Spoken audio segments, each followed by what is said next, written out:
Welcome to Know Your Candidate podcast. This is an opportunity for candidates from across Tauranga City wards to tell their stories, their experiences, their reasonings in their own words. A format which gives them more than the public debates and profiles that you've seen already. An opportunity for the voter, the ratepayer, future resident to get to know who you want leading the city and, importantly, are they capable of doing so? Anne Pankhurst, a previous business owner, councillor and political junkie, will find out more why the candidates want to run, where they have come from, what they're going to do. So let's not wait anymore. Let's go. Hi, we have Kim Renshaw here with us from the Arataki ward. So Kim, just to welcome you to the Know Your Candidate podcast series. Our format today is to take the opportunity for a longer, more conversational approach. So you, the candidate, can speak and share your own aspirations for the city. We will take about 20 to 30 minutes answering pre-prepared questions that you don't know. The most important aspect of this election is that you vote. Democracy works when we all engage, actively take part, learn about our candidates, and understand what is important to us for the future of the city. So to remember to follow our Know Your Candidate series on the podhub.com. Can you give us a rundown on yourself? Who are you, children, no children, what have you done in the past? Give us that brief bio on yourself. Yeah, thanks. Thanks, Anne.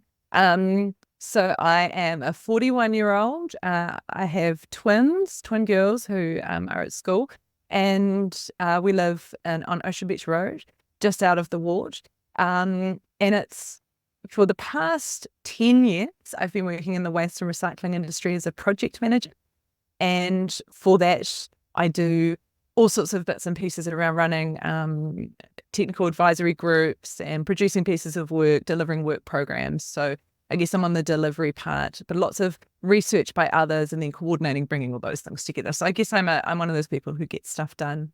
Prior to that, I was in events for some time. I set up the Gourmet Night Market in Mount Maunganui back in 2013. And I got reminded the other day of another group that I had, which was called the Smoothie Club, which was, when I was almost 30. And I guess I've always been a bit of an organizer. Before that, I worked in for APN for many years and in the logistics department, so about how the papers would get delivered. And prior to that, in my very early first part, I worked in the music industry and in theatre in Auckland as a producer. And I wanted to be an actress, but I wasn't very good at acting. So I decided I'd better work in the organising part of it. And tracing back even further than that, I directed my school play and all of those sorts of things. So you can see that I take on these roles of organising and yeah.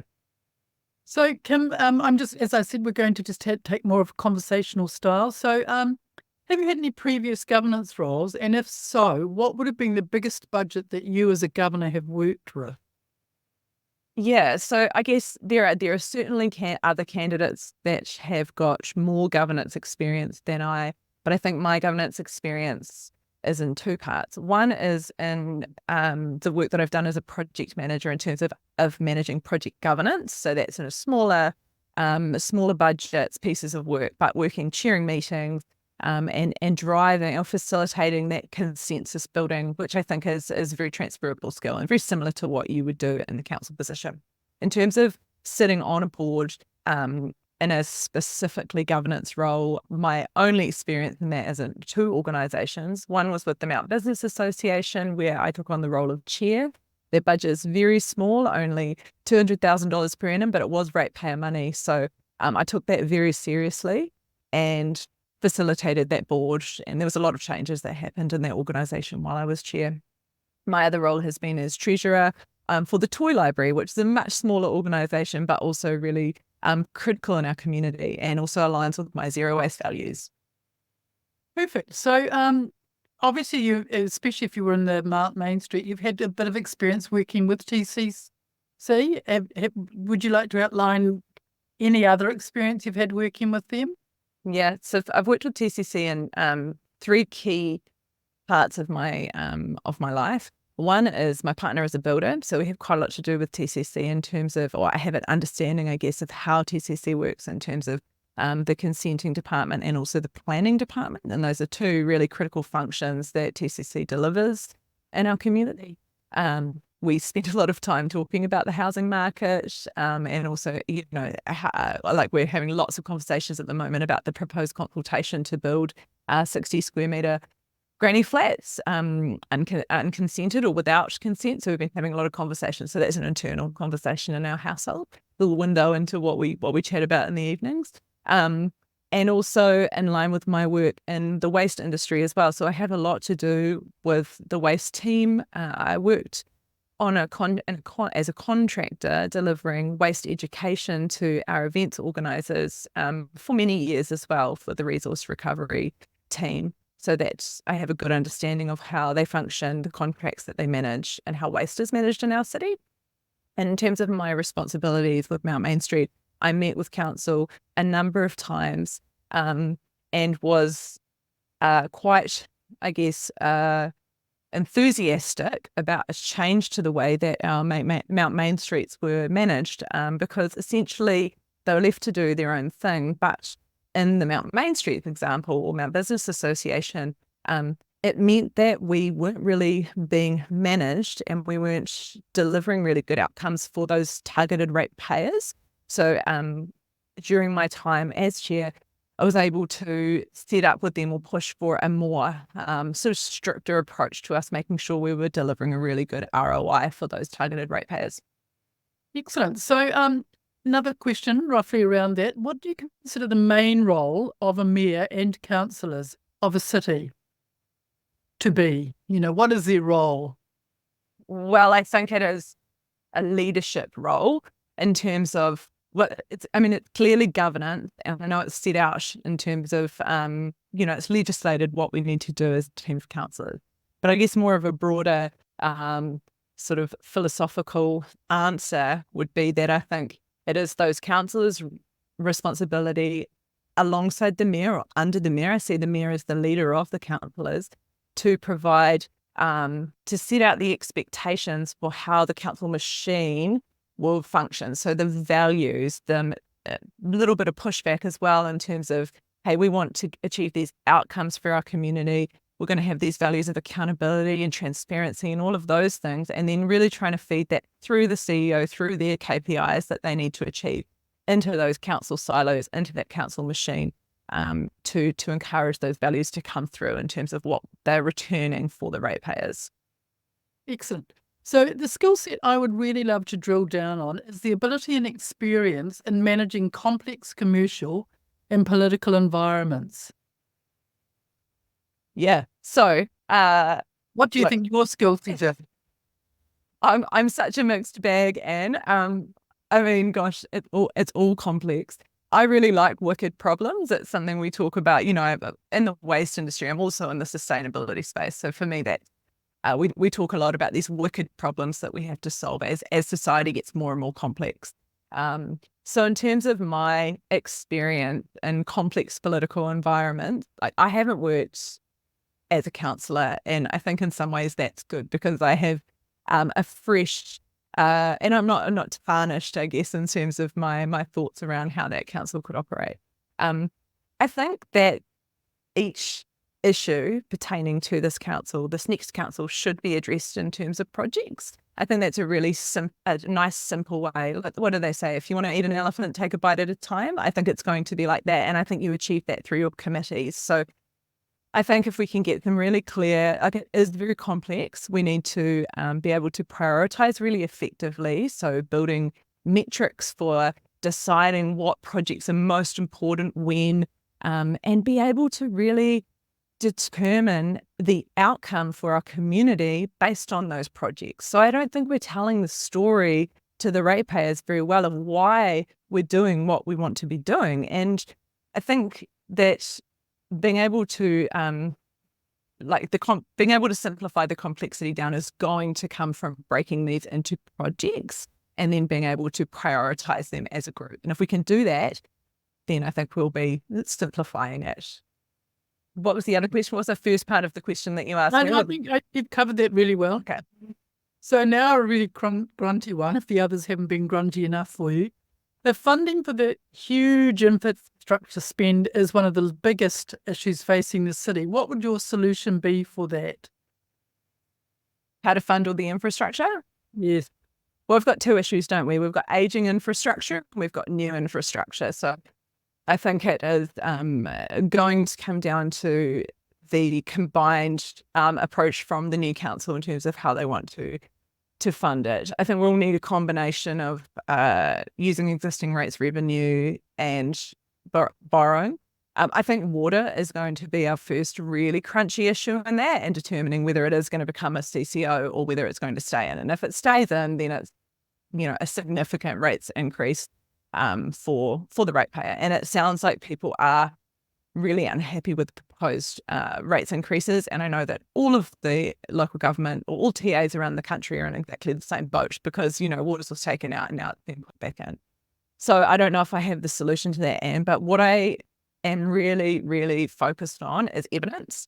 And so I think we need to go and talk with the community about what is an appropriate rates rise. So if it isn't what's in the long-term plan, then what is it above and beyond inflation? We've got inflation plus growth. What is it above and beyond that? What is palatable for our community? And then it's going to have to be that plus borrowing to get there. So it's going to have to be evidence combined with the community.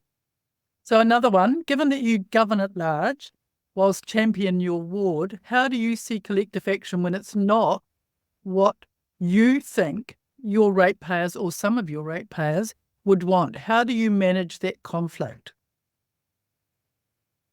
Really carefully, one bite at a time. I think it's all about communication.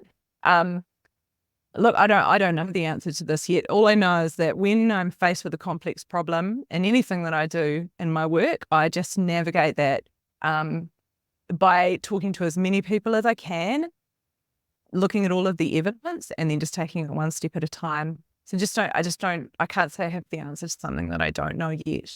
But I can guarantee you that any solution that we come up with will be the best one possible if I'm involved. And you do understand that you're governing at large as opposed to just your ward. Yeah, for sure.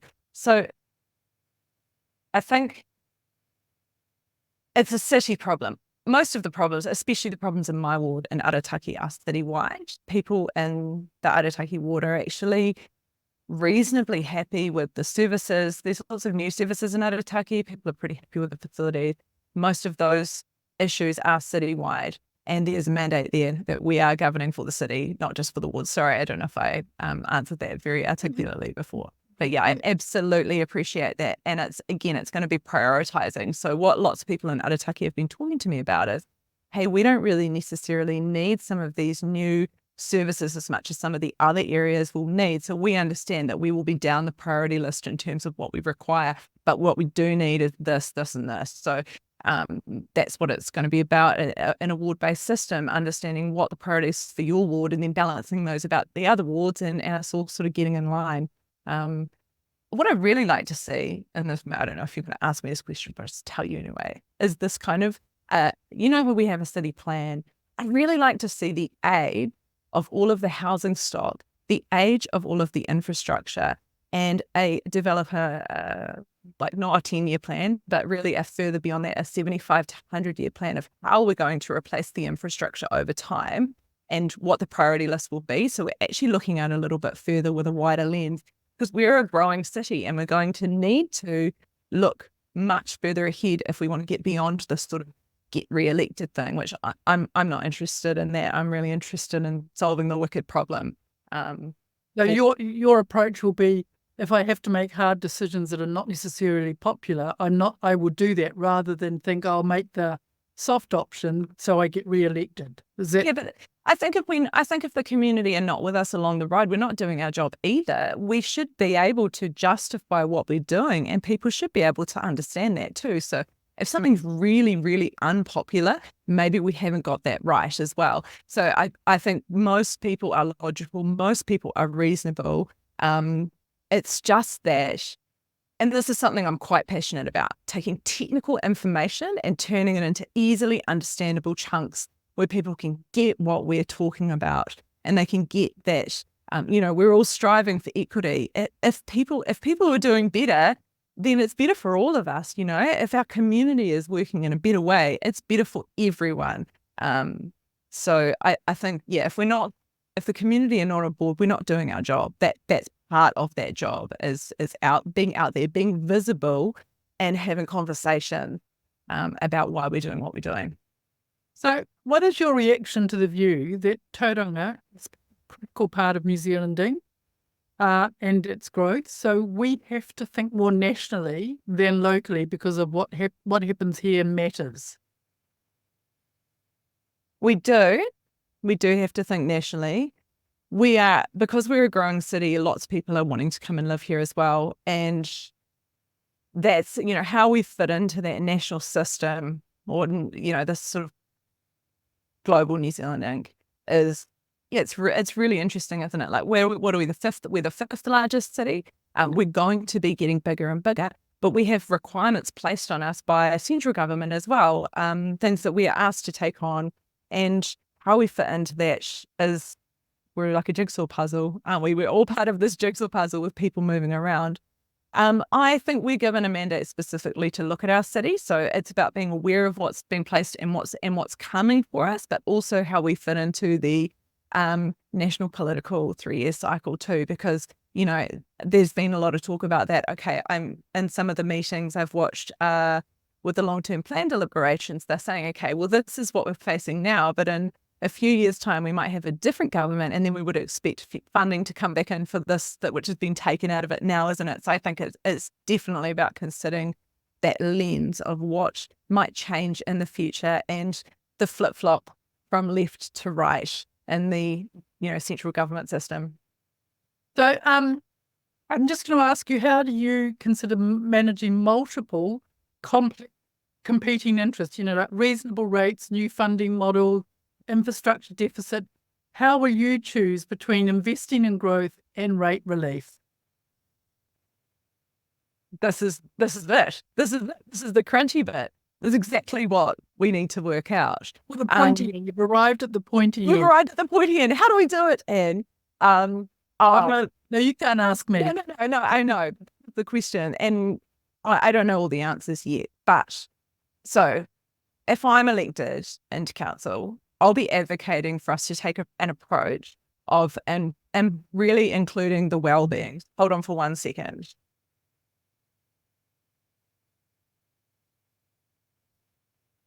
Sorry.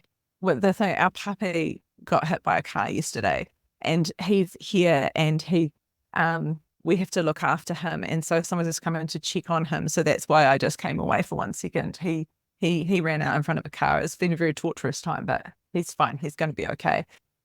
Anyway, sorry, I'll come back to the pointy end. So if I'm elected into council, what I'll be advocating for is for us to look at every investment that we make in terms of, like I said before, in terms of that longer lens. So we will need to invest in this area over here where this infrastructure is going to age in this decade or in this 5-year period. And then I think we should start to slot things in terms of looking at the longer lens. So again, just stepping out of that 10-year plan, but further ahead. And in terms of looking at the projects which are in play at the moment and whether or not we fund those through borrowing or rates revenue, et cetera, and how we do it all, I think we're going to have to take a matrixing approach to that. So looking at each project, impact on environment, impact and benefit for community, time sensitivity, funding mechanisms, and all of these different things. And then we should be able to measure those and come up with a way of grading them all. And then we need to put them into an order. So that will be a priority order. Once we know, so for example, this community over here is really struggling. We've actually got really bad outcomes currently in this part of our community. It might be a particular suburb or a particular demographical group. But if we fund something over here, we're going to get this huge outcome that would be graded and have a score in that category. Am I making any sense? This is my complex way of analyzing things. Sorry, this is the inside of the brain. And then you would come out with a way, and then I think you would put rates revenue for some things, and then you would borrow for other things, and then you would figure out how you would go through those. Sorry, that's where I'm getting to the point to answer your question. We have to be able to prioritize them around outcomes. And that is how we bring that community along on the ride too. I think you got there in the end. Kim. Sorry, I want to wind it up, but it's No, no. complex to explain in a podcast in Well, I 5 guess minutes. the whole thing about this whole session is understanding that you're going into a very complex and big organization, that is Slow, big and slow. Well, Yeah. you don't wake up on Monday and think, I know, why don't we build a road through here? That takes years to kind of manage. So we've only got 5 or so more minutes left, so I'm going to ask you a couple more questions. Can you give me an example of some previous leadership role where you didn't achieve what you'd hoped for, and how did you deal with the failure, and what were the lessons? There's projects that I'd like to talk to you about, but I think it might be sensitive. So I wonder if I can talk about it without talking about it and it's exacting. So I was projects manager for a technical advisory group where I went into it with thinking that I was going to be able to solve a wicked problem. And this is a problem in the waste industry. So I thought it would be as simple as bringing the stakeholders along on the journey and consolidating what it is. So people were doing all sorts of different things, and if they would work together, if we could bring everyone together, we would be able to potentially get outcomes. But what happened was that I was unable to build consensus. So I was unable to bring those people together. Everybody continued to work in a siloed manner, and unfortunately we couldn't get any progress. So I worked on something for 4 years, where at the end of it, I wrote a final report, which was all that I could come up with for a solution for this particular problem. And it fell on deaf ears, unfortunately. So it was really good learning. I'm not used to things taking a long time. And I'm not used to not getting outcomes that I thought that I would be able to get.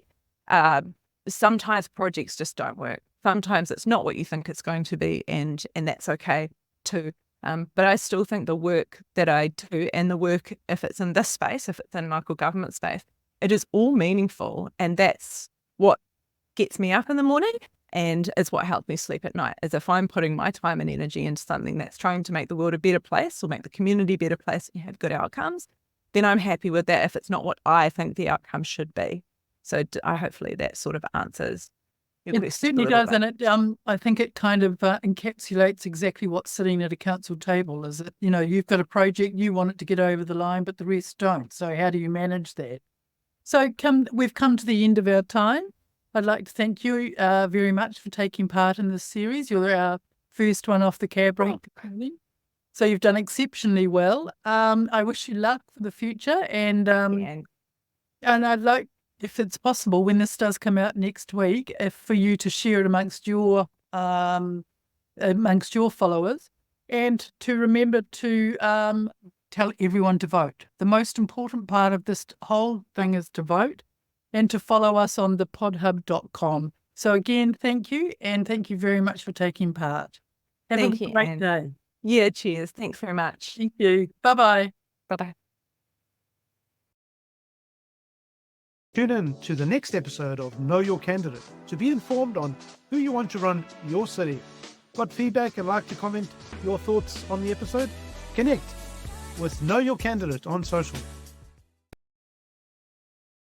This has been the podhub.com experience. Check out thepodhub.com for other podcasts and how you can even do your own.